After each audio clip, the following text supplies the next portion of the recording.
Today's discussion is going to be quite different from our normal videos, but it is super important we touch on this subject as it could have a tremendous effect on not only our business, but the radio control industry as a whole. Let's get into it.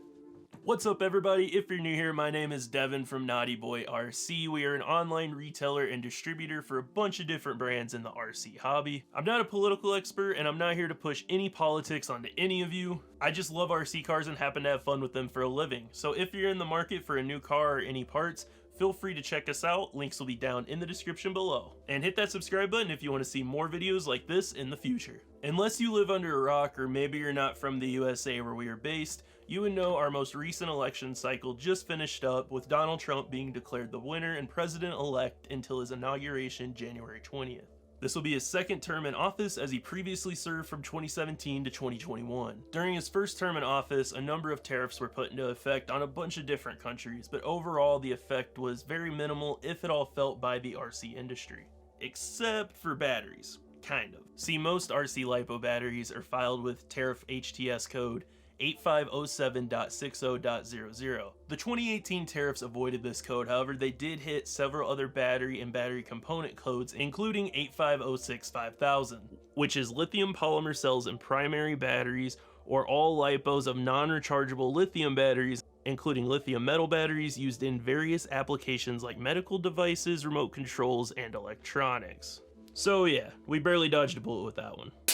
See what I did there? What changes in 2025 is the possibility of straight across the board tariffs on all imported goods from all countries.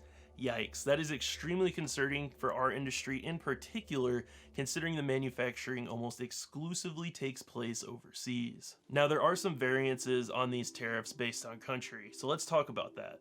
Starting off with China, as they are the most targeted at the moment with a possibility of a 10% levy on top of any additional tariffs imposed, according to Trump's social media post last Monday. That is a significant drop though from the possible 60% levy on goods Trump previously talked about while on his campaign. According to the Consumer Technology Association, they estimated that laptops and tablets would see the steepest price hikes, with costs surging as much as 45%.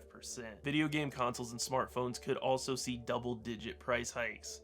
See the trend? Consumer electronics, which are mostly imported from China. Moving on to other countries the president-elect targeted, he did say on social media that his first day in office, he will sign all necessary documents to charge a 25% tariff on all goods coming from Canada and Mexico. Both play a minimal role currently in our industry in terms of materials, but what could be more concerning is the idea of a 10 to 20% tariff imposed on all US imported goods from all countries, promoted by President-elect Trump during his campaign. Alright, so how does all of this tie into RC cars? Well, it's honestly not that large of a threat in retrospect to most items in our hobby, except for power systems. Keep in mind, the tariffs are imposed on the country of origin, not where the company selling the products is based out of.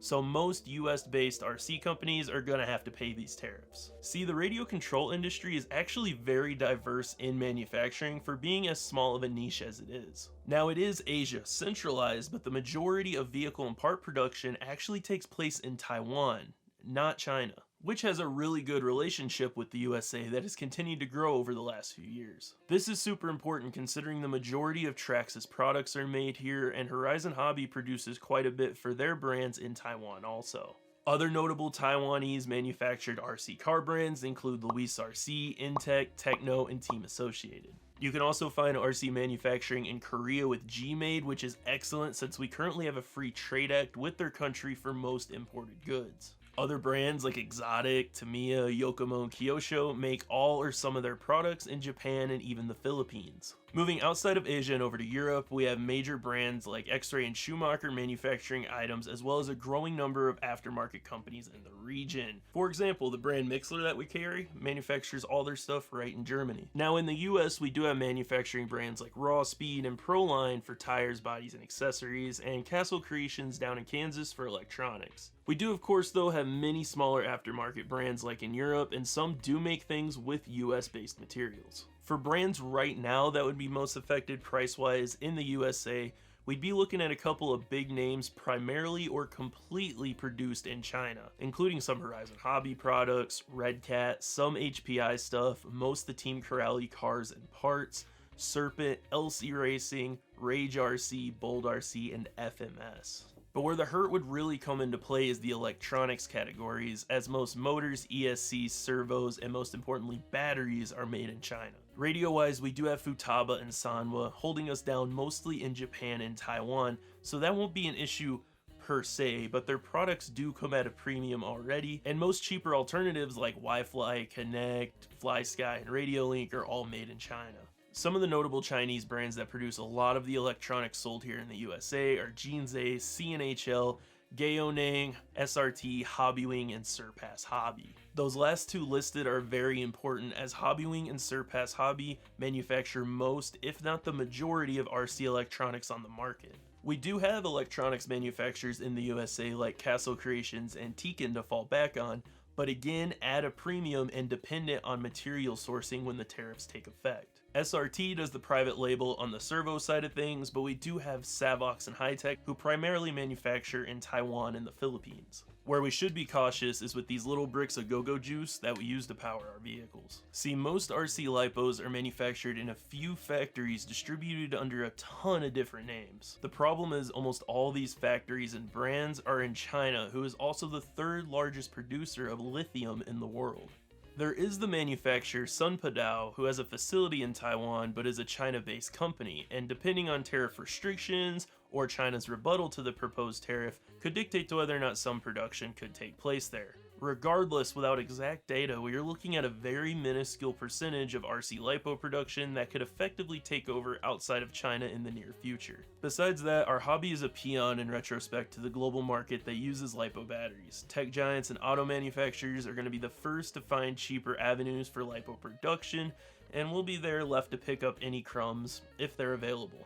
Now the good news is Australia and Chile both produce more lithium than China, so perhaps we could see some lipo manufacturing grow in these regions. Logistically, Australia to the USA is a little expensive to do business with, but Chile could be a solid option. Currently, Silver Peak in Nevada is the only US lithium mine, producing about 5,000 metric tons of lithium per year, which is less than 1% of the global market, so any production here in the USA would totally be dependent on raw material access. Maybe Taiwan or another country in Asia is able to ramp up production to meet the increasing demand with other countries' lithium. We'll just have to wait and see. Worst comes to worst, we'll see a more expensive lipo market here in the States, you'll see less private label lipo brands, and you'll either buy batteries from the manufacturers or directly from overseas, especially if there's a fee-free amount set with China like there is now, where anything under $800 doesn't have to go through any import fees. If the heavy proposed Chinese tariffs were to take effect, this would probably be the cheapest way to go.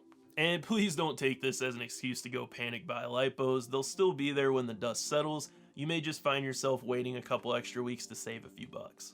On the car side of things, with injection molding of plastic parts and CNC milling of metal, I think you'll see a slight increase in the Chinese brand's price or production moved over to Taiwan or another Asian country. That, of course, is dependent on whether or not tariffs are applied to imports from all countries or just goods from China. Also, keep in mind, CNC milling and injection molding are two things that are very doable here in the United States, and it wasn't all that long ago Team Losi and Associated were both produced here. Just around here in upstate New York, I can name at least 10 shops within an hour drive that are all capable of producing CNC aluminum, steel, and titanium parts for RC vehicles. The biggest factor on this becoming relevant again would be manufacturing cost and material access versus the cost of potential import tariffs. Maybe we'll see the rise of more American-based RC brands like MIP and Rawspeed, or maybe I'm just wishful thinking. Regardless, we just have to wait and see. And that's the point I want to leave this on. Wait and see. We have a good idea of what may happen and the requirements that need to be met, but with how big of a customer we are to China, our lessened demand or withdrawal from trading goods could seriously hurt their economy. After all, the US does make up 16.22% of Chinese trade according to the World Bank. This is good news for us because it means there will most likely be more diplomatic discussions before any tariffs are put into effect, and that means the possibility of this whole video being irrelevant. Regardless, I think it's best not to worry about things out of our control, and we'll do our best as the business to keep prices as low as possible going into next year. In the meantime, all we ask of you is to charge those batteries, enjoy our wonderful hobby, and remember, keep it naughty.